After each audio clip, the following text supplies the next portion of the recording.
Hello everyone and welcome back to the Professional Diploma in Photography. Welcome to Module 1, Lesson number 3.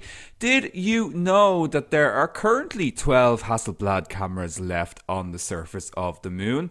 Unfortunately, they didn't make the return trip home because they had to be left behind to make room for the moon rocks that astronauts brought back to Earth. Of course, the film magazines made the return flight.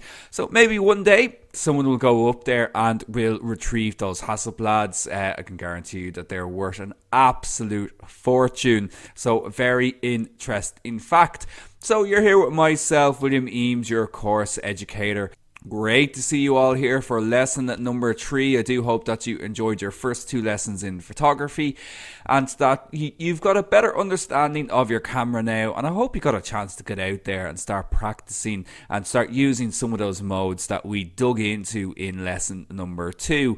Remember, you are on a 4-module course. Each module has 8 lessons altogether, and we are slowly advancing towards getting your professional certificate, your professional diploma in photography.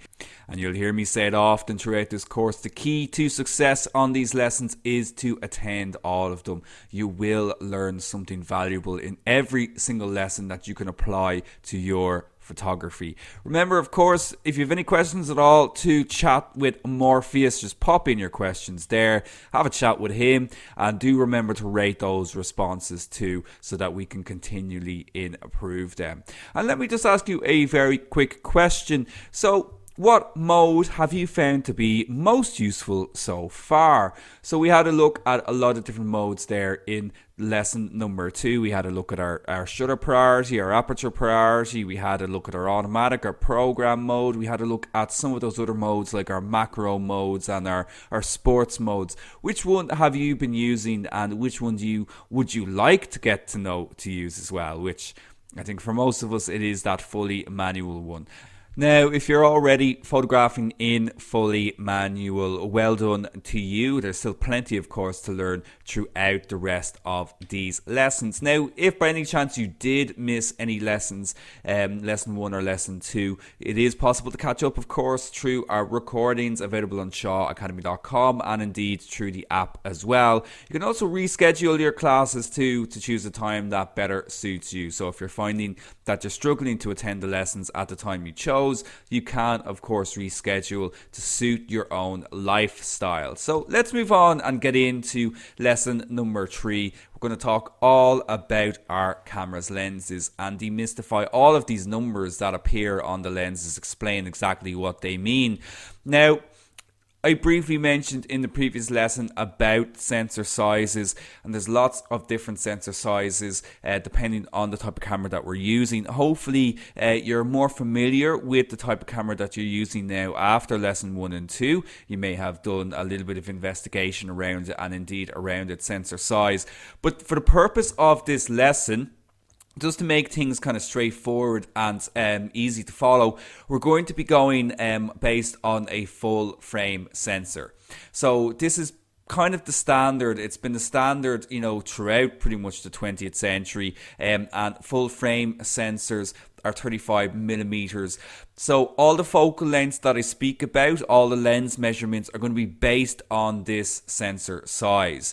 They're going to vary slightly. If you're using, say, an APS-C size sensor, you might find that there's slightly different focal lengths there, but the basic principles are going to remain the same, as you're going to see throughout this lesson. But just in case you are wondering and you are at a little bit more of an advanced level, we're going to be taking things as though we are talking about a 35mm full frame camera. So let's have a look at our lens components. Let's break them down just the same way we did exactly with our cameras in lesson number 2. And the first thing to establish is that there's 2 types of lens constructions available to us. There are zoom lenses and there are also fixed lenses as well. But any lens that has a variable or changeable focal length is considered a zoom lens. A zoom lens simply refers to a lens's ability to be able to zoom in and out. It does not necessarily mean it's used just for far away objects. So very often when I speak about telephoto lenses, students will refer to them as zoom lenses, and that's not actually correct.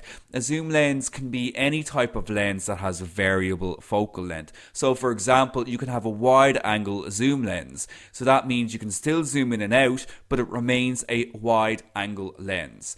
And basically, the way to know if you've got a zoom lens or not is if it simply zooms in and out, if you have the ability to change the focal length. Like on this Canon here, you can see it says 18 to 35 millimeters. That means it starts at an 18 millimeter range, very, very wide, and it goes up to 105 or 135 millimeters in this case. So that's quite a broad range there that you have in that lens. Most kit lenses, most lenses that are included with your cameras are some type of zoom lens.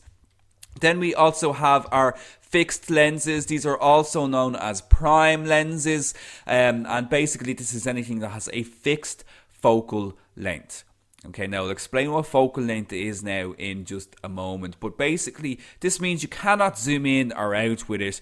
What you see is what you get. So for example, with the Sigma 50mm lens here on screen, it only stays at 50 millimeters. If I want to get closer to a subject, I have to physically get closer to them. I need to walk closer to them and to enlarge them in the scene. If I want to go wider, I need to take a step back to go wide, to let more in the scene. So these are fixed focal lengths. Now, there's advantages and disadvantages to both these types of lenses. Obviously, with a zoom lens, the advantage is that they're convenient because they cover a broader range. You don't have to be changing your lens as frequently. Fixed lenses or prime lenses usually are higher quality though. They tend to be sharper, and they also have wider aperture ranges, which we will speak about later on. But that doesn't mean that you need to rush out and start buying loads of prime lenses. Zoom lenses are also very good and can also be of very, very high quality. And you'll understand your lenses a lot more by the end of this lesson. Let's have a look at lens components. So here we've just got a Canon lens for the purpose of this demonstration. And this is a zoom lens. It's a 24 to 70 millimeter zoom lens. But let's break down, as you can see, there's a lot of numbers on this. There's a lot of information on it. So let's have a look at exactly, what's going on. So first of all, we have our current focal length. So what we can see here is that when we are zooming in and out, we can actually see roughly what focal length we're currently using for the shot. So in this case, it's set at 24 millimeters, but I could zoom in and I could zoom in all the way up to 70 millimeters, getting closer to the subject as I zoom in. We have our zoom ring located just above that conveniently, so it might vary slightly depending on the brand of lens you're using. Sometimes the zoom rings are at the front of the lens, usually they're at the back. We have a distance scale. Now, not all lenses will have this. So the majority of lenses actually don't include a distance scale anymore. But this is used for focusing when we are not able to actually look through the camera. So we would use this in very particular situations for landscape photography, for night sky photography, where it's difficult to see through the camera in some instances, and we can actually set the focus by using the distance scale. They've removed it from a lot of lenses now because autofocus systems are generally so advanced. It's become somewhat redundant, but you will still find it on higher quality lenses. Beside that, we have our AF/MF switch, so like we had a look at in the previous lesson, switching from autofocus to manual focus. We have our focusing ring, so when we are in manual focus, we can focus the lens using the manual focusing ring there. We have our lens cap, pretty straightforward. Just underneath that, we have our lens aperture and info. So we can see here again, it's saying Canon lens EF 24 to 70 millimeter, 1 to 4 LIS USM. So what does all of that mean? Well, we'll break them down, but basically that means it's an electronic focus. EF is electronic focus, 24 to 70 millimeter lens. Its aperture starts at f4, the L stands for luxury, IS is image stabilizer, and USM is ultrasonic motor. So a lot there in that information, but we will break all of that down now in just a moment. There we have some more lens information there. As you can see, 24 to 70mm image stabilizer, ultrasonic, and we have our rear lens cap. And of course, you should always have the rear lens cap on if you don't have the lens attached to your camera. You don't want it to damage the back part of the lens, or any part of the lens for that matter. But the communication with the camera happens in the rear, so you need to make sure that you do keep the rear lens cap on if you ever take your lens off your camera. Looking at the front of the lens, we have our front lens element. Okay, so the elements are basically referring to the glass inside the lens. There's a lot of elements on the inside of the lens as well, and there's an element at the rear of the lens too. So if you ever hear someone talk about that, basically what they're speaking about is simply the glass that's in the lens or on the front of the lens. Here we have a bayonet for a lens hood, so we can attach lens hoods to our lenses. We'll speak about them in a second, but we can find that just located around the edge of the front of the lens. Here we've got our focal length and aperture info again, and here we've got a thread for our filters. So just on the inside of the front of the lens, you're going to notice that there is a thread. This is for attaching filters, which we're going to speak about, you guessed it, in a later lesson. But we can attach filters to the front of the lens using this thread, and you can find the thread size there just beside it. So that little indication that 77mm. Now, don't get that confused with your focal length, but this refers to the diameter of the front of the lens. This is so that you get the right lens caps if you ever lose your lens cap, and you get the right sized filters as well. A few other things to be aware of with our lens as well. I've mentioned it a lot now at this stage, but what is focal length? So basically, focal length refers to how much the lens can see. Now, to get a little bit technical here, it is the distance where the photo becomes focused in the lens, measured from the camera's imaging sensor, or of course your film. We'll have a look at that now in a second. We'll actually just visualize it to show you what I mean by that. But to simplify it, the lower the number, the millimeters, the wider the lens and the photo is going to be. Okay, so if there's anything that you take away from this particular lesson, it's that. To simplify this, the lower the number of the millimeters, the wider the lens and the photograph are going to be. And obviously then the opposite, the higher the number, the closer the lens and the photograph. So for example, a 20mm lens, that's considered a wide lens. A 200mm lens is a telephoto or a zoomed in lens. Okay, so don't get that confused with the zoom lenses. It is a telephoto lens. And as you can see, the difference between 20 and 200 is 10 times. So our 200mm lens is 10 times more zoomed in compared to our wide lens. Let's visualize that as I said. So if we have a look, there's a point in the lens where the image comes into focus. So when we're focusing, there's a point in the lens where the image comes into focus. This point is measured from the image sensor or film. And sensor size now is also a factor. Again, that's just if you're a little bit more advanced, but we won't concern ourselves too much with that now. But if we actually visualize this, so say I'm using a 50mm lens, one of my favorite lenses, not that particular one, but that focal length is just a really, really good focal length. But if I'm using a 50mm lens and I'm focusing it, that point where the image comes into focus in the lens is measured against the distance from the image sensor, and that's where we get our focal length. Okay, so in this case, that point where it's in focus is 50mm away from the image sensor. Now, that's where the millimeters comes from.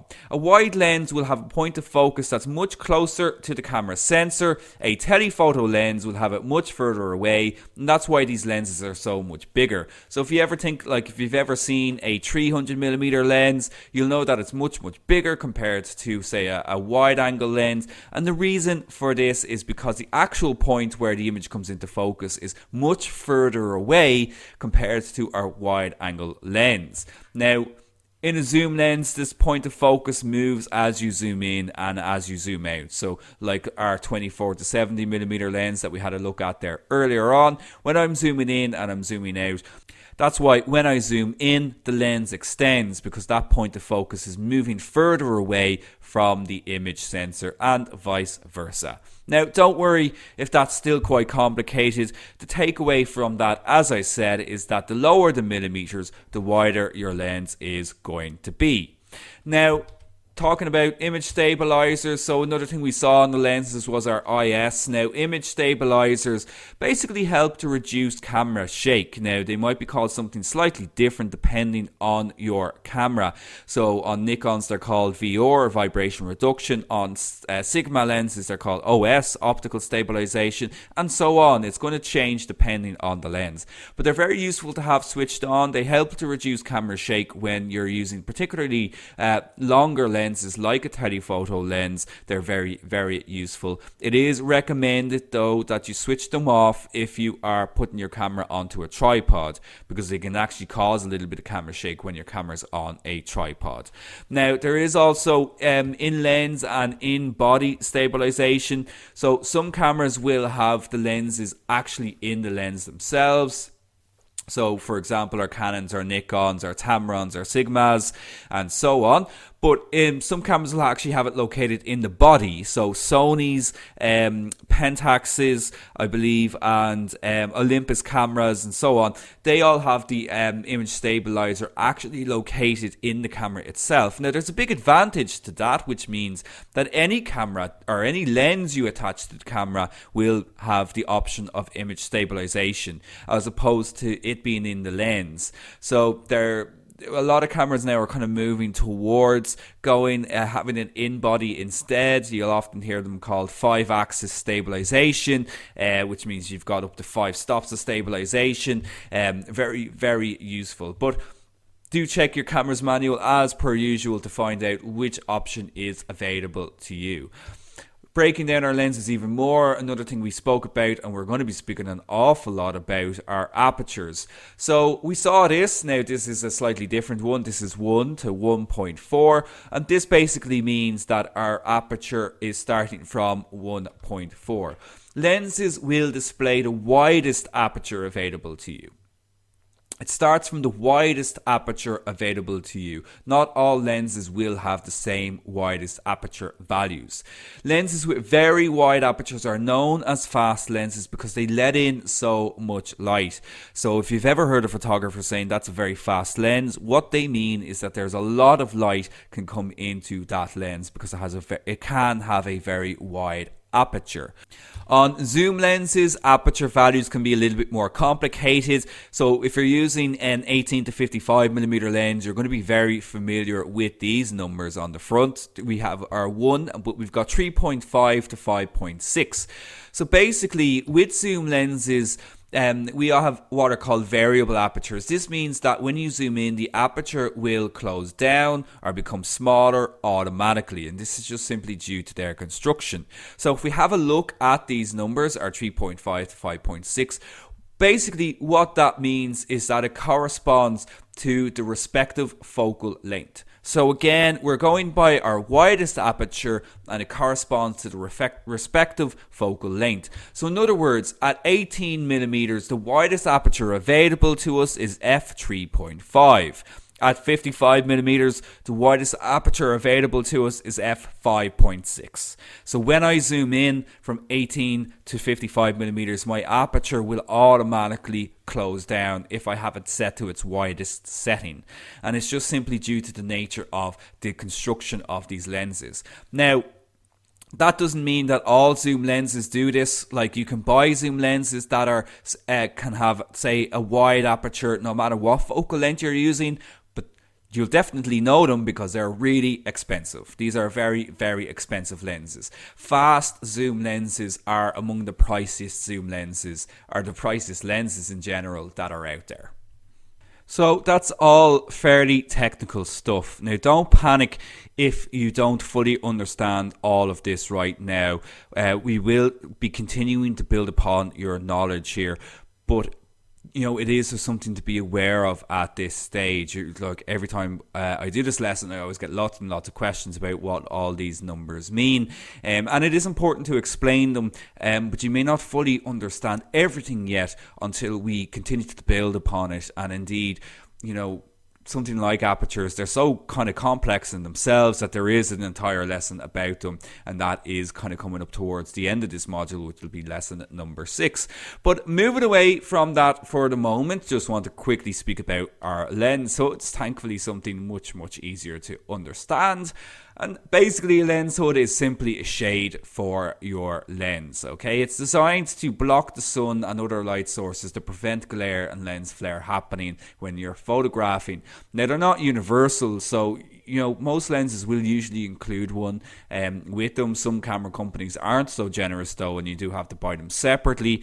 But you can't just buy a universal lens hood, a plastic one anyway. You will generally have to buy one that's specifically designed for your lens. It is possible to buy rubber lens hoods. They are universal, but they're not as effective really. So, when you're buying one of these, you'll definitely have to find the right one that goes with your particular lens. But they are very useful. You'll be surprised at how much they actually cut down glare and lens flare when you are using them. But they can be a little bit chunky, especially if you're using a larger lens. Now, moving away from that, we need to actually start having a look through our lenses and seeing what they see. So we have to speak about their angle of view. Now, I have a question for you. So, what do you think is the angle of human vision? So I want you to do something here very quickly for me. I want you to look straight forward, and I want you to try and guess what the angle of human vision is. So I'm talking about degrees. Okay, so when I talk about angles, do you think it's 90 degrees? Do you think it's 360 degrees? What do you think it is? Now, think about it, have a look straight forward, and try to take into account your periphery vision as well. Okay, so the angle of human vision is approximately 130 degrees. 130 degrees. So that is actually very wide. Now, that might be quite surprising, but as I mentioned, it does take into account the peripheral vision as well. Now, what's actually in focus is much smaller than that. So when we look forward again, think about just pick a point, something to look at, and have a look at it, and you'll see that it comes into focus. But everything else beside, in your peripheral vision is still out of focus. We're aware of it, we know that it's there, but the focus angle of human vision is about 50 degrees. And this very much closely matches our 50mm lens, and this is why I really like using 50mm lenses, because it matches very closely to our focused field of vision. So if you can learn to use a 50mm lens, in my opinion, you can use any other lens, because it's the standard. It's exactly what we see with our focused field of vision. So if we were to compare our full range of vision, our 130 degrees approximately, to our different lenses, you can see here that a lot of lenses are much wider than our focused field of vision. So if we have a look at our fisheye lenses, for example, that takes into 180 degrees view. Our 14mm still very wide. Now I'm talking about focused field of vision here, not our full vision. But at 114 degrees, that's very wide, and so on. But as you can see, when we continue up and we go to much higher focal lengths, that field of vision becomes very narrow, very narrow indeed. So using a 600mm lens means we have a very narrow field of view. It makes them tricky to use. It's great for long distance subjects such as birds, like it says there, but it does actually make them quite hard to actually point and aim to where you're looking at, because the field of vision is so narrow. But this is actually a really good representation of the kind of different focal lengths and what you might use them for. But let's have a look at this. Let's visualize this, and let's say we are standing on a beach. Perhaps we're lucky enough to be standing here on this rocky shoreline. It's kind of pleasant enough here, and this is exactly what we are seeing. So we have no camera in our hands right now, we're just having a look at the scene and we're taking it all in, and we have this full range of vision. Now this is also including our peripheral vision, so this is the entire scene including our peripheral vision. We decide we want to take a photograph of it, so we attach a lens. In this case we're going to use a 14mm lens. Like I said, it's about 114 degrees approximately. Now my apologies about the resolution of the images there, it is a little bit low, but you still get a sense of this scene. It's still very, very wide, not as wide as our full peripheral vision, but we could change our lens again and we can get a little bit closer. We use a 24mm lens in this case, and that's about 84 degrees approximately, and we still have quite a wide shot. We continue to change our lenses and we use a 50mm lens, and this is much closer to our focused field of vision. So this is not including the periphery vision, but a 50mm lens. If we were actually standing on this beach and we were looking straight forward without taking into account our peripheral vision, we're going to actually see the scene somewhat like this. And it's actually about 46 degrees approximately is what a 50mm lens sees. We want to get even closer to this lighthouse, so we go with a 100mm lens. And a 100mm lens is double a 50mm lens. So we're increasing that focal length from a 50mm lens by 2. So we're doubling in this particular case, and it's about 24 degrees approximately with our 100mm lens. And then we have what's called a super telephoto lens, and we're at 400mm now. In this case, a super telephoto lens, and you can see here that we're only focused on the lighthouse, that we've no sense that we are even standing on a beach at all. And the purpose of this is just to show you how changing your focal length can really change how we interpret the scene and how we see the scene. So let's just compare these 5 photographs together. So if we have a look at our 14mm all the way up to our 400mm, you can see that the scene changes pretty dramatically as we change our lenses. So you could be standing with another 5 different photographers, but you're all using a different lens. You're all going to come out with very different results, just purely based on the focal length.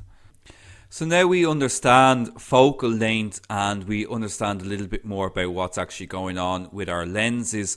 Well, what lenses should we be using? So we'll use this last part of the lesson to have a look at the various lens types that are available to us, the families of lenses that are available to us, starting with our smartphones. So with our smartphones, of course, we can't neglect them, and we do have to have a look at their own lenses as well. And basically, most smartphones or camera phones will have a wide angle lens. Some will actually have 2 lenses, like in this particular image, and that's because they're actually trying to recreate this type of depth of field effect. But in general, our iPhones, our Samsungs, whichever, they all use a wide angle lens. They have a fixed aperture. That means you cannot change the aperture with these cameras. Like smartphones will give us some control nowadays in terms of we can control things like the shutter speed and the ISO, but we cannot control aperture as of yet. The mechanisms for controlling aperture are just too complicated. They're too big to be able to try and fit in a phone. They're great for landscapes, they're great for portraits, they're great for everyday photography. They're really good for macro and food because we can just get in close by physically moving the camera in a little bit closer. But they're not great for wildlife or sports photography because they're very, very wide. Don't really have much creative control with them because we cannot control the depth of field as such. We cannot control the aperture, and they're not really great for low light photographs without a flash in most cases. But of course there are attachments available for them as well. We can actually add lenses to our smartphones as well. So there's loads and loads of different ones out there. You'll often see these kind of packages available, but they range from less than €10 to up to about €100 depending on the quality of the ones you're going for. A couple of recommended brands there, but there's loads, there's hundreds of different brands of them out there. And you should be able to pick them up online. Local camera shops, Amazon, eBay, the usual places to buy these types of lenses. But really, they're adapters for your current lens that will adapt them into either, macro or into wide, and so on. Moving away from our phones then, let's have a look at our general purpose lenses. So our general purpose lenses, we're talking about something in and around our 50mm types lenses. These are designed for all round use. They range from about 24mm up to about 105mm. That's a pretty good standard. They're good all-rounders for landscapes, for people, for street, for studio photography. They can be decent for wildlife and sports photography as well, but they do get a little bit limited, when you're trying to get very, very close to something. Aperture ranges will, of course, vary depending on the type of one you go for. They're a good lens type to start with, and they're generally included as a kit lens in most cameras. So rather than going out there and buying a telephoto lens as your very first lens, you should probably be looking at a general purpose lens instead, to get used to your camera and to get used to using lenses. And these are also available as fixed or zoom versions. And that goes for every other lens that I speak about coming up. You can either buy them as a fixed focal length or as a zoom version. Next, we have our telephoto lenses. A telephoto lens. And basically, this is a lens that has a higher focal length. You probably recognize this type of lens. This one our standard telephoto lenses are generally in and around a 70 to 300mm range. They have a narrow field of view, as we have seen. The more we zoom in, the narrower our field of view. They're used for wildlife, sports, but they can also be great for street photography and for portrait photography as well. They are typically a much higher price than our standard lenses due to the nature of their constructions, and fast versions, wide aperture versions of these lenses come at a very high cost. They are very, very expensive. They can also be quite tricky to use because I said they have that narrower field of views, and they could just simply be quite heavy, and they are more prone to camera shake. So when we use higher focal lengths, we are going to have to be more aware of camera shake. Going beyond our 300mm range, and then we are into what are known as super telephoto lenses.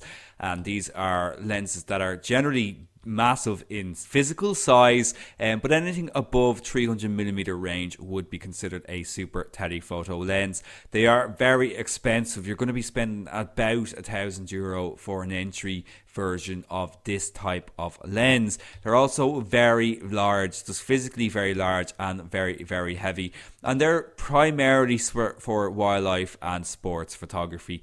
And due to their size, they can require a monopod or a tripod for extra support. So you'll often see, the best example of this actually is if you ever look at sports photography, if you're ever watching the Premiership or whatever sports that you happen to be into, you'll always see the photographers around the side, and you'll see that they're often using these giant lenses, and they often have a monopod attached to them so that they can move very, very quickly and track the footballers or the athletes and so on. But there is a rule of thumb with these types of lenses, and this is a rule of thumb for actually every lens, but it's particularly useful for when we're using telephoto or super telephoto lenses, and that is that your shutter speed should match the focal length of the lens to avoid camera shake.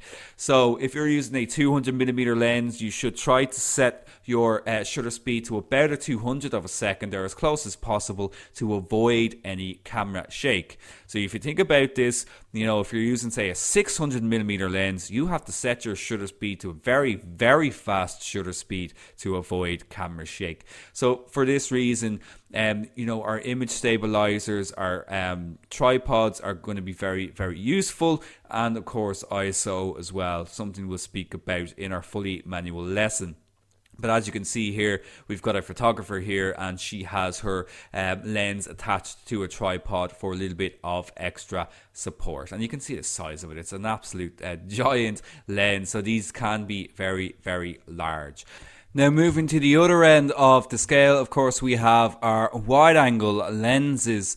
And wide angle lenses, let's have a look at a 24mm to begin with. Obviously these are mainly used for capturing landscapes and of course for architectural photography as well. And generally wide angle is anything less and including a 24mm. So anything less than that is considered a wide angle. It takes into more into view than our focus field of vision.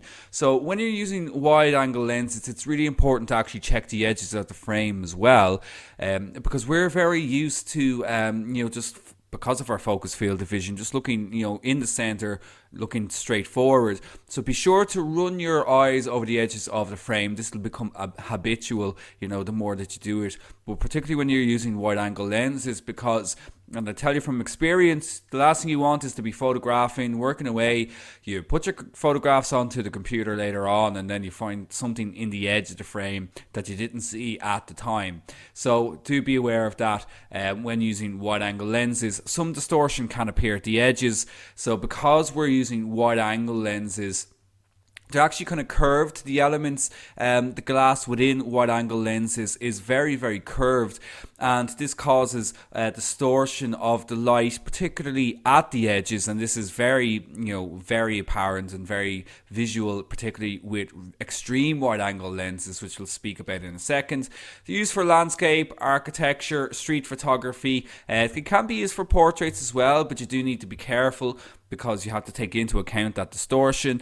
Using a wide angle lens for a close-up portrait, you're going to get a very egg-shaped type of face. You're going to give whoever you're photographing a very big nose, so you do need to be careful of that. But you can use them for portraits. You just need to take a couple of steps back and kind of center your subject to reduce that distortion. They're also absolutely fantastic for night sky photography.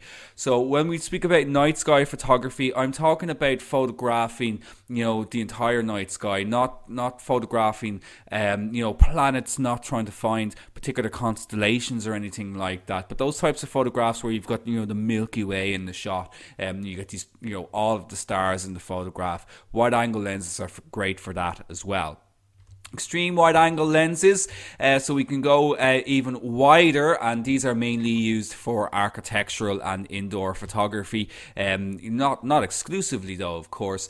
But if you are thinking about doing any kind of architectural photography, perhaps you're a realtor as well, realtors do a lot of photography too, you may look at going for a super wide angle lens. They're usually about 10 to 15mm range, and these are very distinct lenses because they usually have a very, very curved lens, like you can see here on this Nikon 14mm. Very wide angle of view, but they are also quite expensive as well, these types of lenses. And indeed, any of these kind of like super wide lenses or super telephoto lenses and so on, these are considered specialist lenses. So unfortunately, that means they're a higher price. Landscapes primarily, but as I said as well, of course, you can be using them for indoor and interior or architectural photography, or any type of architectural photography. Very distorted at the edges, will need post-production, will need correcting. A lot of cameras will do some kind of in-camera correcting as well with these types of lenses. It does depend on the camera that you're using, but you will need to do some corrections afterwards. This is an example of a fisheye photograph, and as you can see here, extremely distorted at the edges. You can see that we've got this kind of bubble effect almost at the edges, very, very circular, and that's because fisheye lenses, very distinct shape to their lens. These are extremely wide. They're 8 to 15mm range. They have what's called a hemispherical view. So some fisheye lenses can actually see 180 degrees. Those curved elements create a very distinct look, not just to the lens, but to the photographs themselves. They are a very fun lens to use, of course. They're a lot of fun. I've used one myself, had a lens of one for a while. They are very expensive though, and I didn't invest in one in particular because they're very limited use. They're great for extreme sports. Like we've kind of talked about GoPros and that look being synonymous with kind of extreme sports. They're used for creative photography like music videos or photographing musicians, used a lot in skateboarding and things like that. So they're kind of a very fun kind of creative lens, but I think, for very serious work, they're just a bit too limited. So if you have an extra bit of cash, they're a good one to buy. But, there's a lot of other lenses that you should prioritize before this. And they are actually also really good for night sky photography. Again, similar to our wide lenses, just because they take in so much. And then finally, the last type of lens we'll speak about in this lesson are macro lenses. So macro lenses and macro photography in general is a very specialist area. It's a hugely popular area. Students love doing it. I like doing it myself, although I'm not particularly good at it compared to some photographers that I've seen. Now, macro lenses are available at various focal lengths, so there's no one fixed focal length for a macro lens. And where macro lens differ is that, well, first of all, they're usually a fixed lens. Dedicated macro lenses are usually a fixed focal length. It is possible to get zoom lenses that have a macro function on them, but they're not the same as a dedicated macro lens, and they're a specialized design. So with macro photography, we need to get obviously very, very close to our subjects, and our normal lenses are limited by what's called minimal focusing distance. Basically, there's a point where we're going to get too close where the lens simply cannot focus. It can't find the focus because we're too close. Macro lenses are specially designed to allow to go beyond that minimal focusing distance to enlarge our subject, to make the small large. And because of this, they're more expensive than regular lenses. They are actually great for portraits too. Like, a lot of photographers will actually use macro for portraits because they get this interesting type of depth of field effect, which is very, very nice for portraiture. And as I said, it is a really complex technical area. There's a full lesson all about macro in Module 2 because there's a lot to consider with it. It's quite technical, but there's loads of accessories as well. So, macro lenses are expensive, but there's lots of macro accessories that you can get that can turn regular lenses into macro lenses, which are quite effective too. But that's just a little bit too advanced for this stage. So it's definitely something that we will be coming back to in Module 2. So, that is the end of this lesson all about lenses and the end of lesson number 3. And I do hope I didn't overload you with information. Quite a bit to cover in that lesson. And lenses can be a little bit tricky, but we've got plenty of time to get to practice with them and to put all of this information to use. Let's have a look at what's coming up in the next lesson. So we're going to be talking about composition in the next lesson. So we're moving away from kind of technical aspects, from camera settings and things like that, and we're going to learn how to see. We're going to learn how to see and think like a photographer. So we'll talk about composition. We're going to have a look at aspect ratio as well. One of my pet peeves is, when you take a great photograph and then you just crop it, and you absolutely mess up the photograph through cropping. So we're going to talk about how to crop correctly by selecting the right aspect ratio for your photographs. And we'll have a look at white balance then as well. So, a compositional element is color. And we're going to talk about how we can use white balance to correct color issues. Any issues we might have had, we can correct them using white balance. We can also use it creatively as well to add mood, to add warmth, to add coldness to our photographs too.